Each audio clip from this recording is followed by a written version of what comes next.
Hi, and welcome back to another episode of the R.A.G.E podcast. I'm your host, Micaela Parker, and we have a very special episode for you today.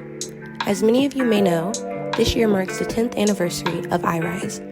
With this in mind, we will be taking a look back at the last 6 seasons of the R.A.G.E podcast and ruminate on the discussion topics in previous seasons that are still relevant today. So let's kick it off with Season 1.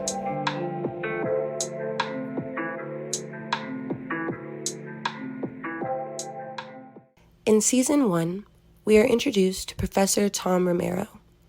Professor Romero is an associate professor of law and is affiliated faculty with the Department of History.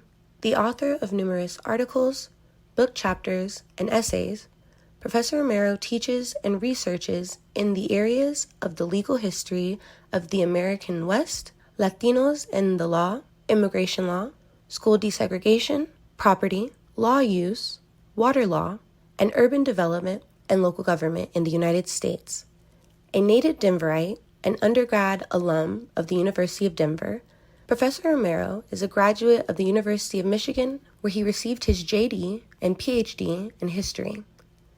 Currently, Professor Romero is revising a book manuscript on multiracial formation and the law in post-World War II Denver, Colorado, where, among other aspects of the analysis, he extensively explores Keys versus School Board Number 1, 413 U.S. 189, 1973, the first non-Southern school desegregation case to reach the United States Supreme Court. In collaboration with the Denver Law Review, Dr. Romero helps to organize a special symposium that analyzes the impact and importance of the Keys case since it was decided in 1973.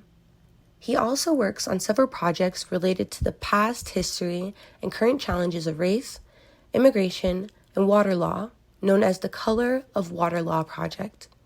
These projects include a book chapter that examines the intersection between developments in water and immigration law in the 19th and early 20th century, and a community-based participatory research project on water access and water quality issues impacting a Latinx neighborhood in Denver, Colorado. As Associate Provost for IE Research and Curriculum Initiatives for the larger university, Professor Romero has worked to make the University of Denver one of the premier institutions in the country for the rigorous study of social and institutional inequality through the university's IRISE initiative. Professor Romero is an active member of R.A.G.E, Inc., Law and Society, the American Studies Association, the Western History Association, and the Hispanic National Bar Association. This season allows us the opportunity to hear from different scholars regarding activism in higher education, women of color in academia, and anti-colonial healing. In Episode 4, we are introduced to Kevin Wilmot, Professor of Film and Media Studies at the University of Kansas.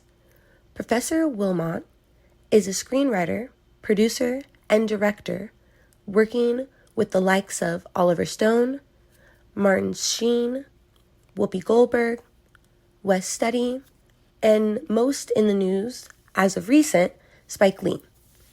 Indeed, Professor Wilmot recently received an Academy Award in the Adapted Screenplay category for co-writing the Spike Lee joint, BlacKkKlansman. The following is a clip from that episode.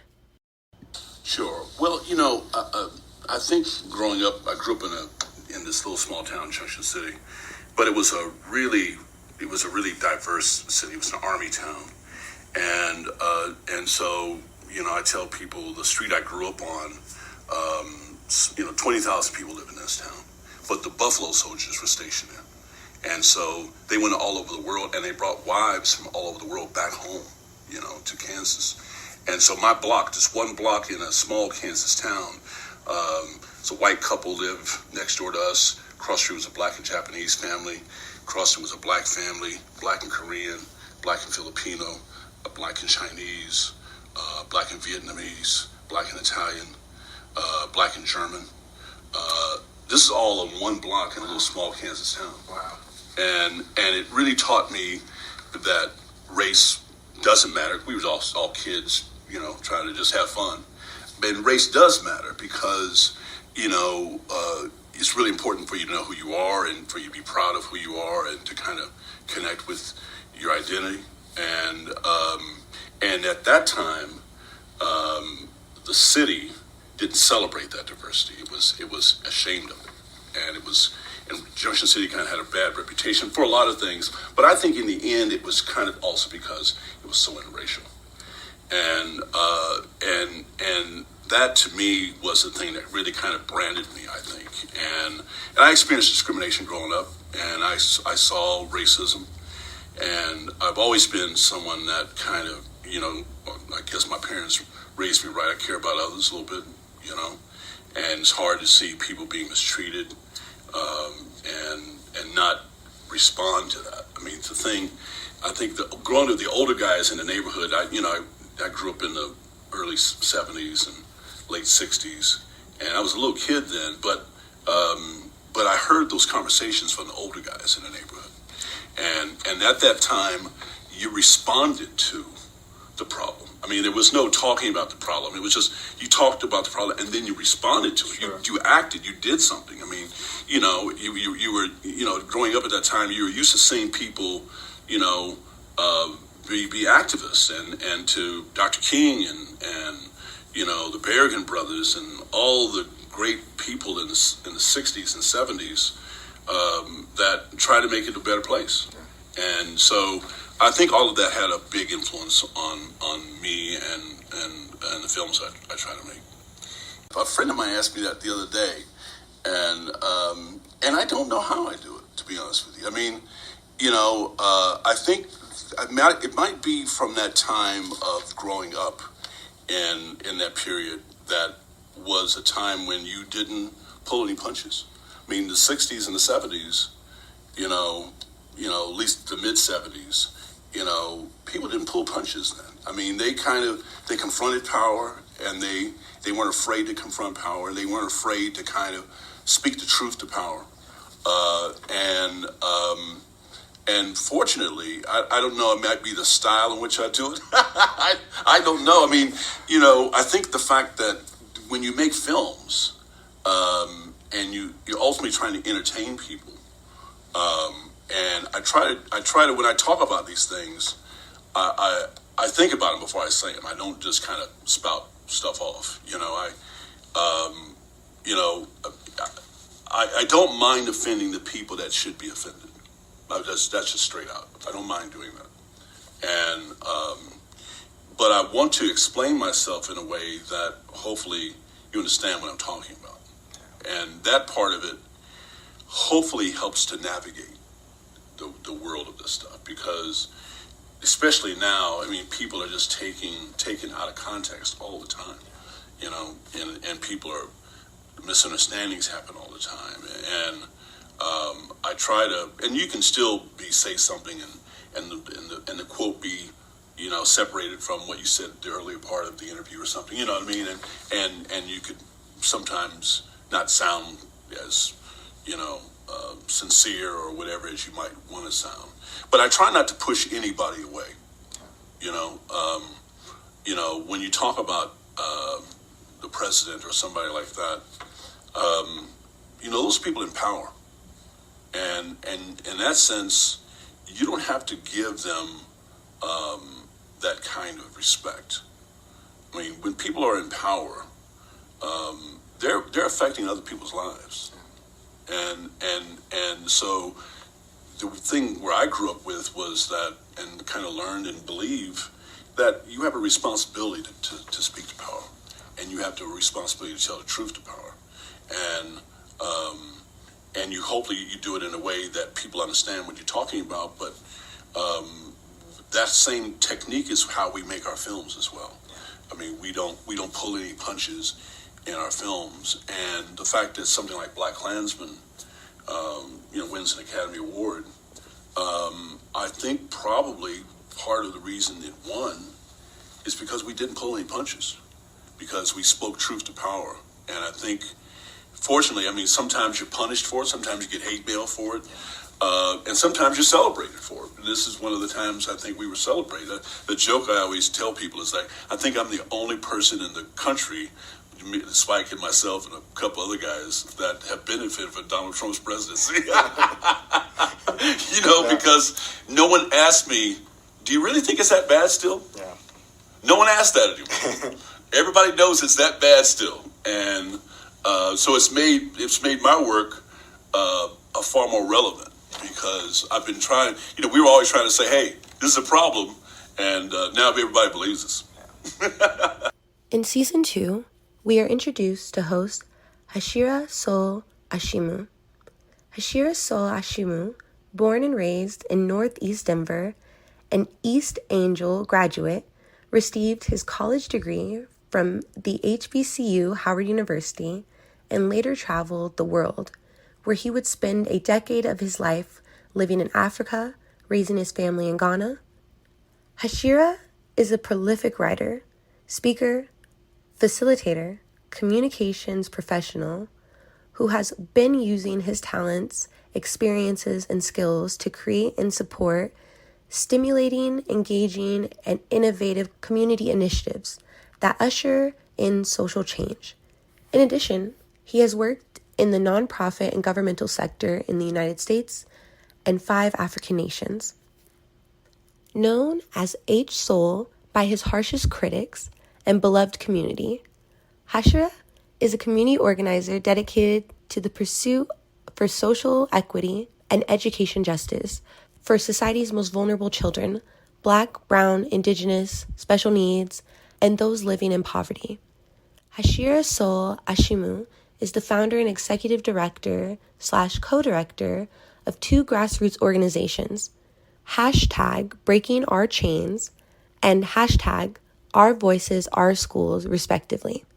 Both organizations originated in Colorado and have built strong local and national platforms. The quote that pumps revolution through his veins and social justice in and out of his lungs is derived by Assata Shakur. It is our duty to fight for our freedom. It is our duty to win. We must love each other and support each other. We have nothing to lose but our chains. Season 2 tackles topics like white fragility, activism, and the historical connection between the slave patrol and modern-day policing. In the first episode of the season, Roses in the Concrete, teaching liberatory hip-hop in urban high school, Soul talks to Sebastian or Seb Elkaby about the importance of hip-hop and its roots within the Black community as well as other cultures across the U.S. and globally. Here's a clip from that episode. The hip hop for me goes back into the very early 80s as a little b-boy, around 80, 82, 81, 82, 83, around that time. But I think what really made me realize the type of power that hip hop was is when I first heard The Message by Grandmaster Flash and the Furious Five, which I think is a story that, a lot of people my age can relate to. That's really what cracked it open for me. Because prior to that, I just, hip hop is just this thing that you live with, that you see around you. You can't really identify it, especially at that time. You just do it. Like I said, I was just a b-boy. Why? Because that's what people in my area were doing. So, but it's really that song that made me realize, like, wait a minute, you can do this. You can talk about these things. And you can do it like that. You can do it through rap, and it can be so empowering and so impactful. And I was a little kid. I was like 12 or something, or 11. So I didn't even really understand the scope of the magnitude of what this song was about. Because I know, in my, in that preteen mind, I couldn't possibly have understood what everything in that song meant. Right. But what I did understand was significant enough for me to know that this was something special.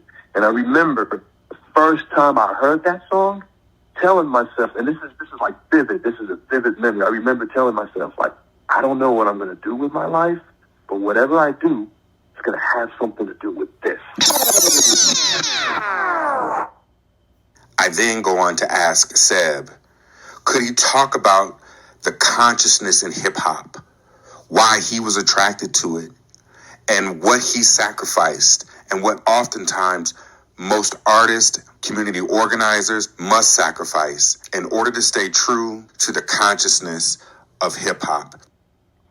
You know, but I was always on the conscious tip. So that's always been my thing. So, you know, you're talking about during the golden age of hip hop, you're talking about that time when, you know, R.A.G.E and Public Enemy and, you know, when Big Daddy Kane, except, you know, all these artists, all these conscious artists, you know, Queen Latifah, et cetera, et cetera.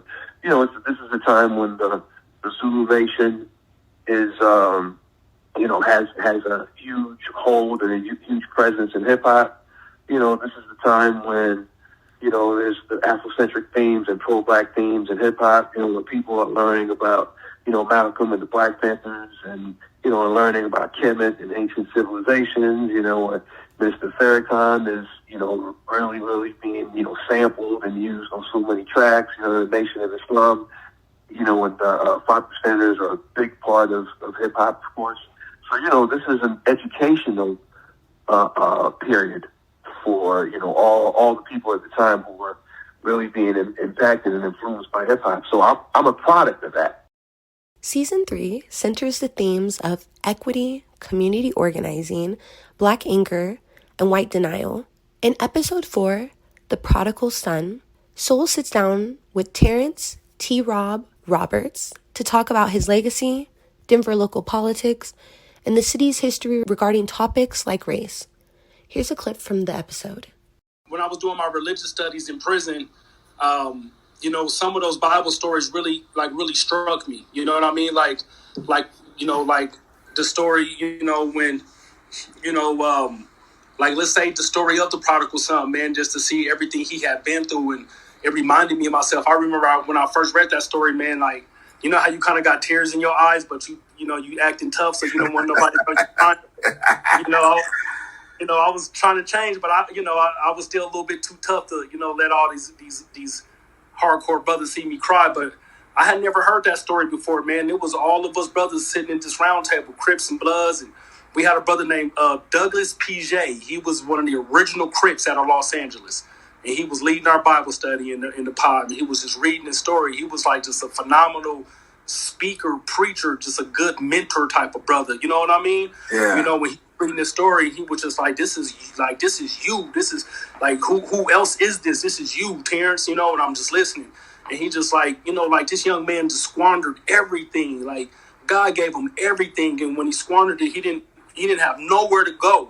And he was like, where you got to go? Where you going to go? When you get out, where you going? Who wants you?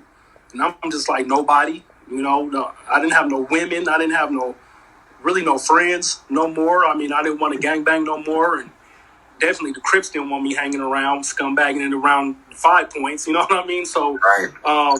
You know, and everything that story said, it resonated with me. I did, you know, and then he was just like, but look what happened. It was like when he came home, when he like admitted his faults and he humbled himself and came home to his father, like his father seen him afar off. And when his father seen him afar off, he ran to him and he hung on him and he cried and he gave him some brand new shoes for his feet. And I love shoes, you know what I mean? So that stuff resonated. It gave him a royal robe, you know, and he told him, go kill the fatted calf and let's have a feast. And his own brother got jealous, and his brother's like, why are we doing this for him? I've been here for you, you know? And the father was like, you know, your brother was lost and now he's found. You know, like you should be like happy for your own brother, you know, and his own brother got jealous, and I was dealing with some of that too, you know. So just that story really resonated with me. So I kept that story just on my heart, you know what I'm saying? Mm-hmm. You know, and through my years when I ended up going back to DOC, and when I got out of prison, I went to a halfway house, and I was working at Einstein Bagels, actually. And I just wanted to go volunteer with some kids, so I started like a little chess program and playing checkers and stuff with the kids at Hallett Elementary. and a friend of mine named R.A.G.E. His father is R.A.G.E. Marin.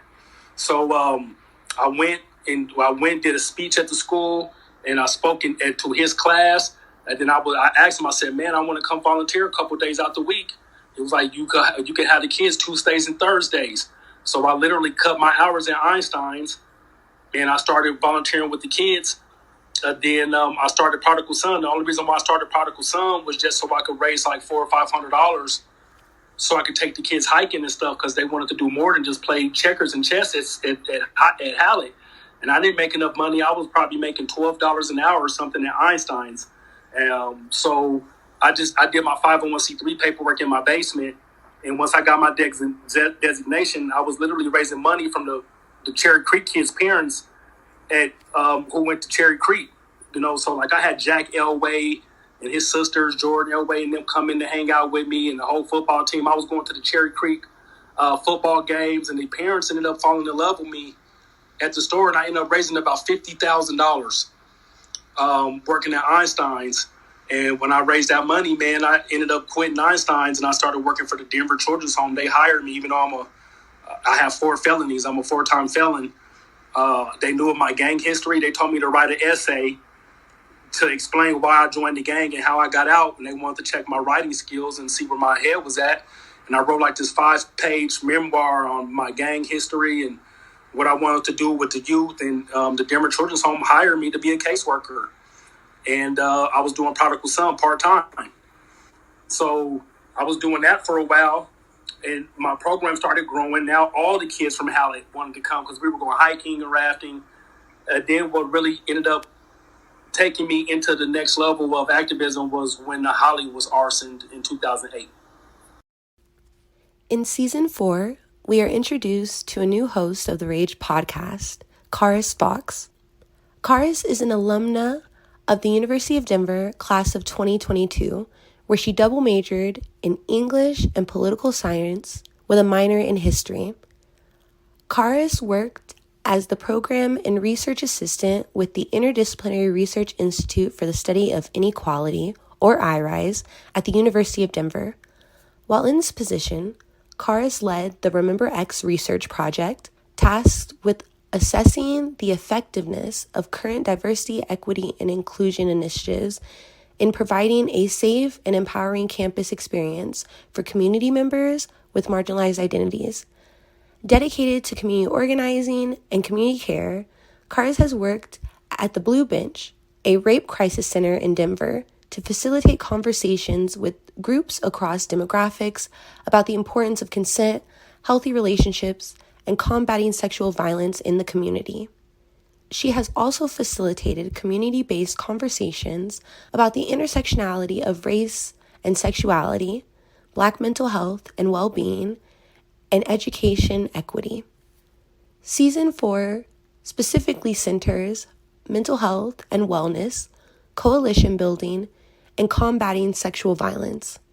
In the episode titled From Veganism to Incarceration, Food Justice, Exploitation, and the Abuse of Bodies, Karis and guest Dr. Jessica Ordaz and Dr. Laura De Calvaldo discuss veganism, food justice, and the incarceration system. Dr. Ordaz introduces the writing process and history behind her new book, The Shadow of El Centro, a history of migrant incarceration and solidarity.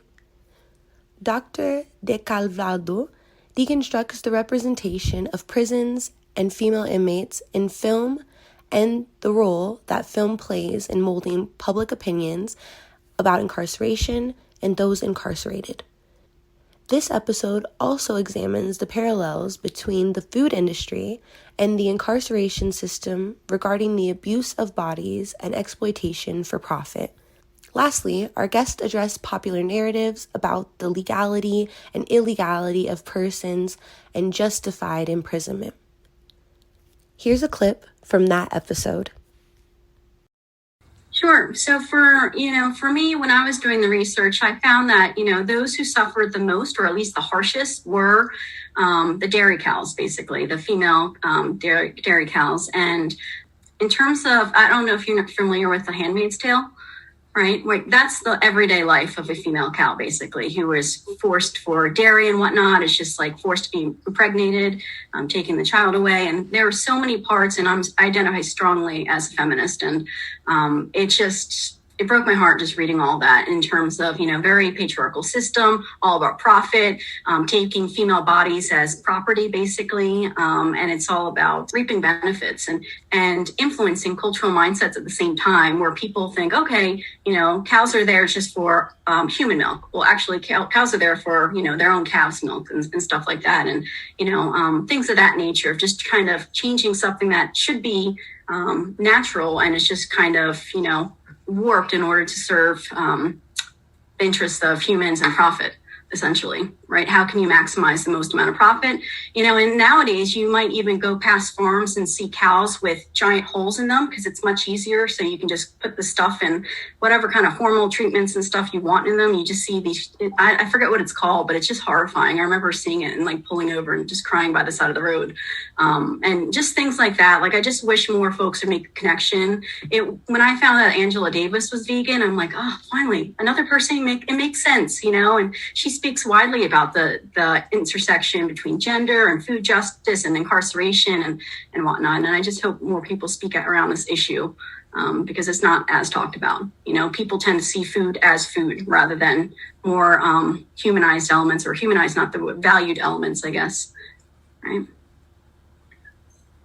Yeah, and to add to what Lauren just said, I actually didn't realize how much I was highlighting both food and references to animals in my latest book, until somebody recently asked me, like, oh, did you intentionally do that, especially since you're vegan? And I was like, well, it wasn't intentional, but clearly on a subconscious level, I'm very interested in these topics. And so in my work, the idea, like, a lot of migrants in the testimonies that I highlight reference, like, feeling like animals in the way that they're caged, incarcerated, and brutalized and dehumanized. And as someone who's interested in the liberation for all, that both of those things are important for me, right? Absolutely, the treatment of animals, as well as human beings.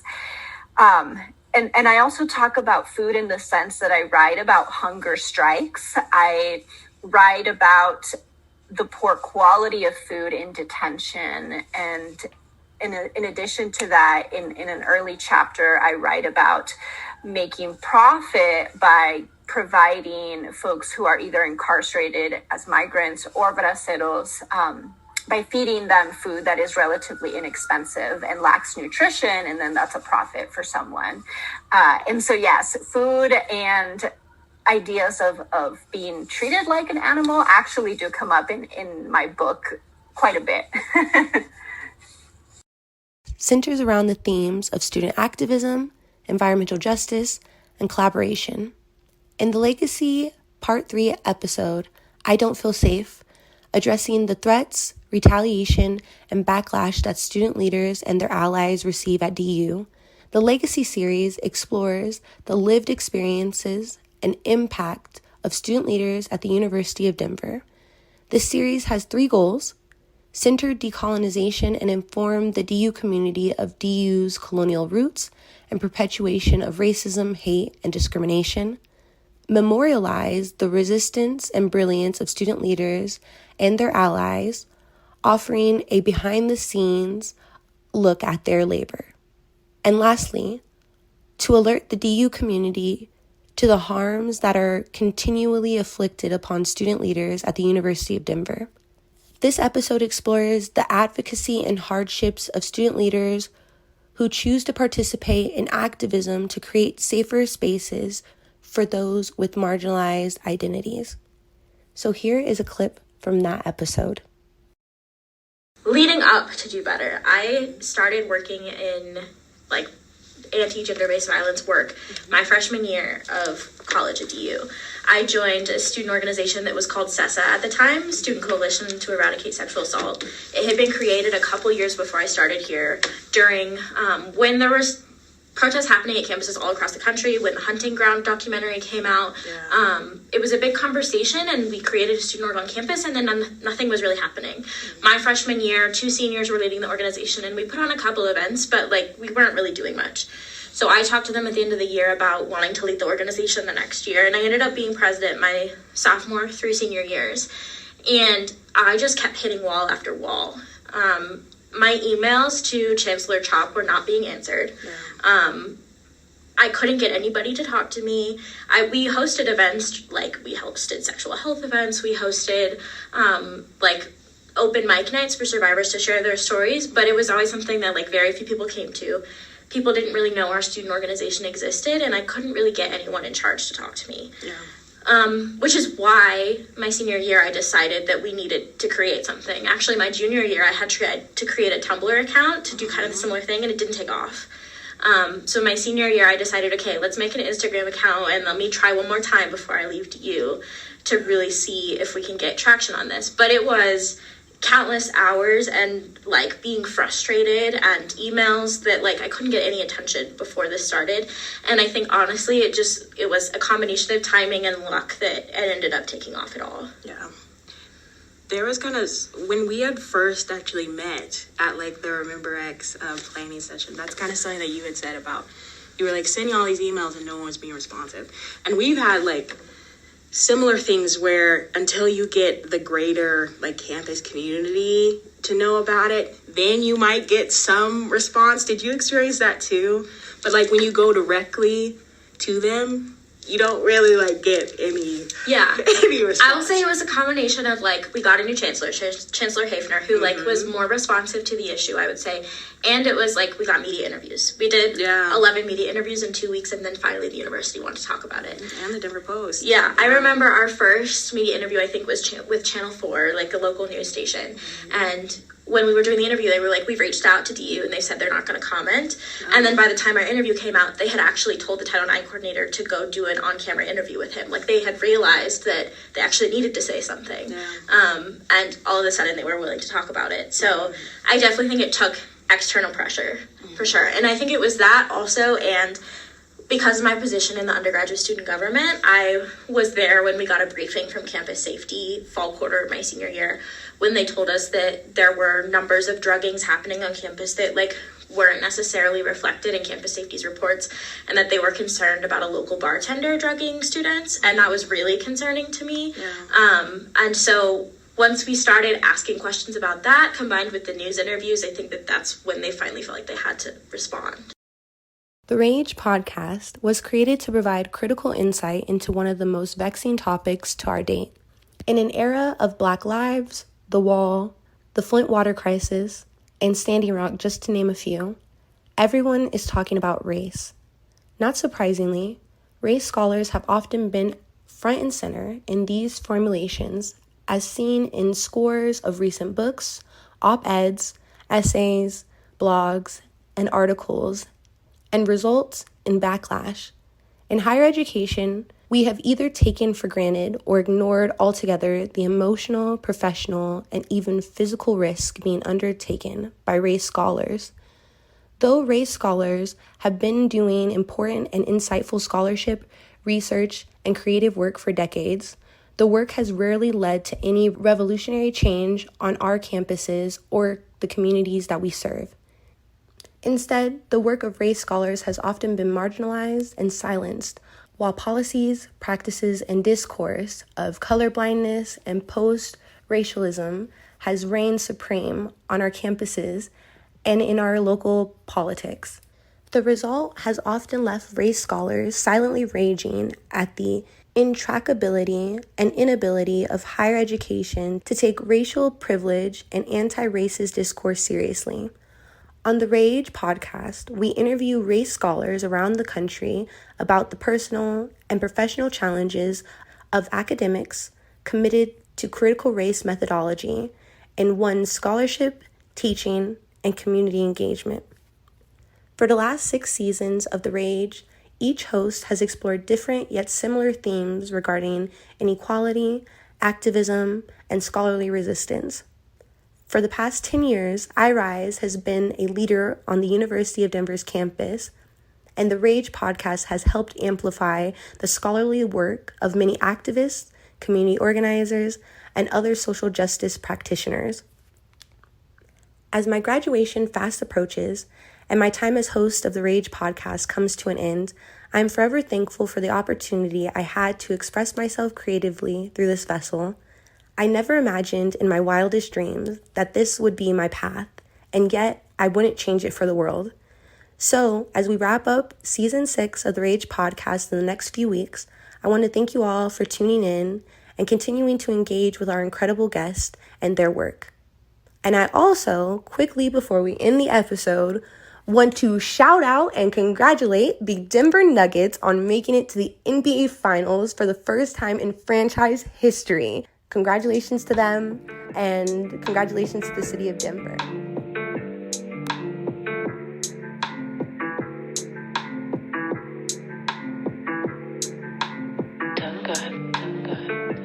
Thank you for listening to another episode of the R.A.G.E podcast. The R.A.G.E podcast is the product of the Interdisciplinary Research Institute for the Study of Inequality, or IRISE. To learn more about what we do, please visit our website at irise.du.edu.